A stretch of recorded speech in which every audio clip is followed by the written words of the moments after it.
Joined once again by Aaron Ward of the NHL and TSN in part two of a three-part series called ReOrientation. Now, Aaron, earlier this month, the NBA's window for 10-day contracts opened up, and the feeling was if Jason Collins was going to get a chance to play in this league again, now would be the time. Collins, you may recall, is the player, 35 years of age, who came out last May, and 9 months later still does not have a new team, may never play in the NBA again, and yet his announcement is still deemed very significant, a sign of a cultural shift in North American sports. Yeah, I can tell you one thing. When I was playing, the topic of homosexuality was not something that was discussed in the locker room. But given an opportunity to talk to all these players in so many different leagues, one thing's for sure.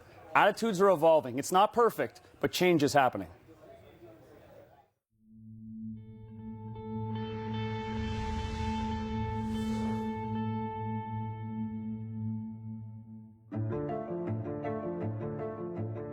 You know, I hate gay people, so, you know, I let it be known. I don't like gay people. I don't like to be around gay people. I'm homophobic.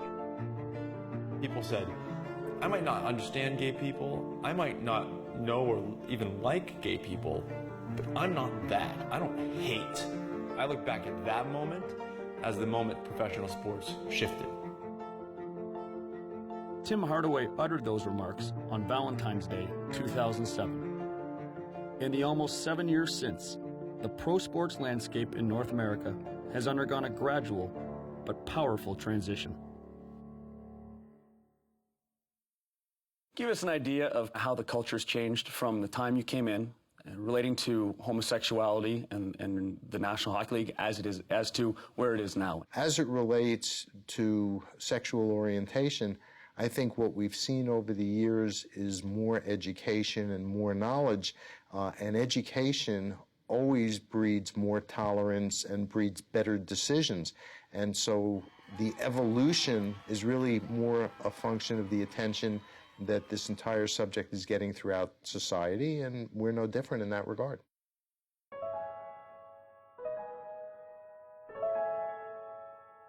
Every single time a player lashes out or a coach lashes out, they are held accountable for their actions. They don't got no gay people on the team, you know, they got to get up out of here if they do. I'm sorry that I offended anyone. That was very ugly comments, and that's not what I feel in my heart. In the last 2 years, I've noticed is if a guy on your team says it, he's called out by his own teammates in the locker room. So that's a pretty good baseline of where we're at as a sport, where you get back to the locker room after the period and say, like, what the hell are you thinking? You can't say that. I don't think most guys are homophobic at all. I think there's a lot of guys with questions, but I don't think there are many players out there at all who would be against having a gay team.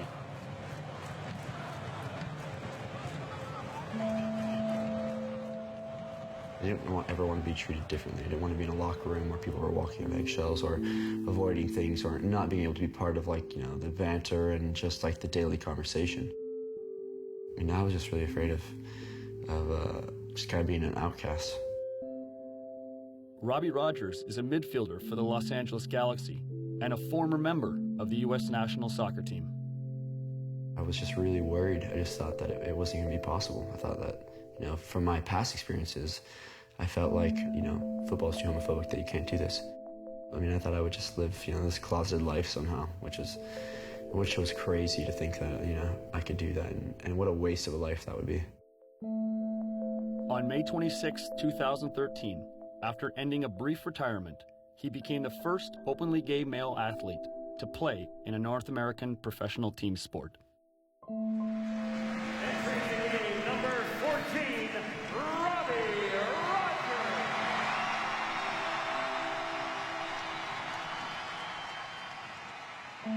He was really, really positive, very supportive.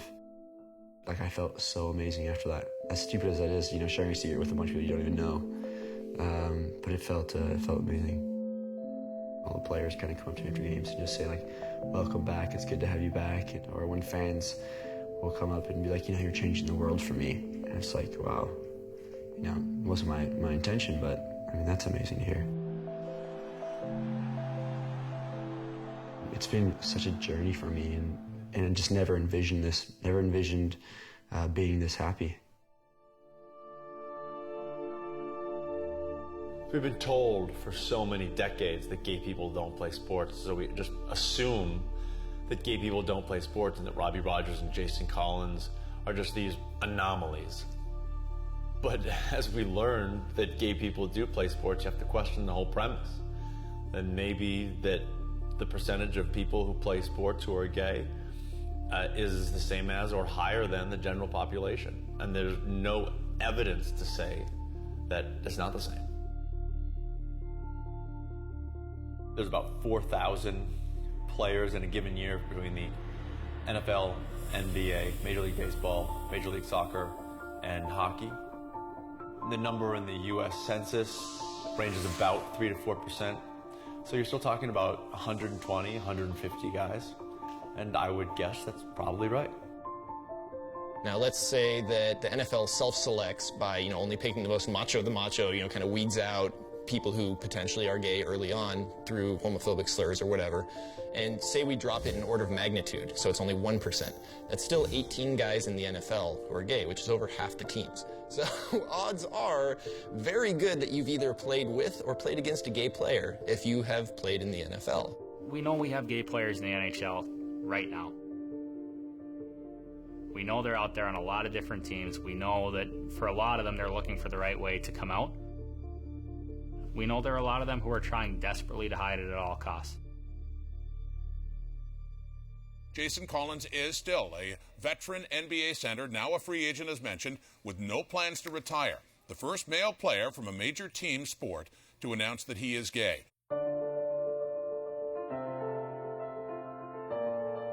And that brings us to today. The sporting world is by no means free from prejudice or bigotry, but a few steps closer towards equality. Jason Collins is still unsigned, and history is on hold for the Big Four. But whether it's Collins or another major sport athlete that eventually breaks that barrier, the magnitude remains the same, and the potential impact remains profound. Nobody can ever again say that gay men cannot exist in a professional sports locker room. Period. Full stop. It matters because up to this point, we haven't had an openly gay player playing. And while the ultimate goal is to get to where it doesn't matter, in order to get there, a section of people have to realize that it does matter. Whatever locker room he's in, I think that's going to be a game changer for a lot of people. I didn't have anyone to look up to, And that's why I think it's so important now that more athletes are coming out because of that. Because of, it gives the strength to these closeted athletes that are in college that they can do it. And, if they hang on there, people will support you. People will be there for you. Times have changed, which is amazing.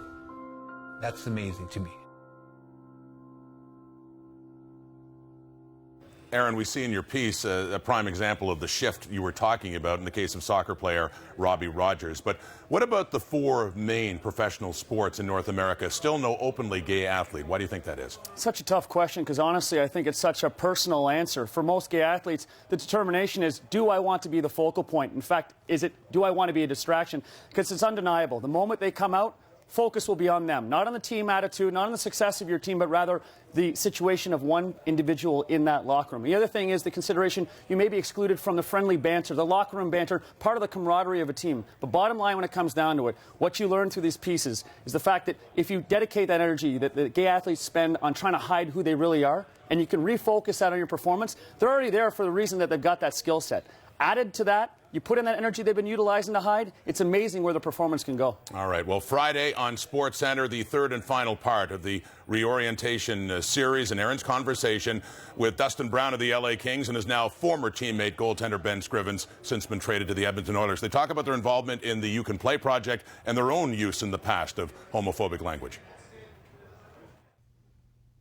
For me, personally, it's been really easy. Partly because I just never really used those words to begin with, partly because I have friends that are gay and you learn pretty quickly when you're around them.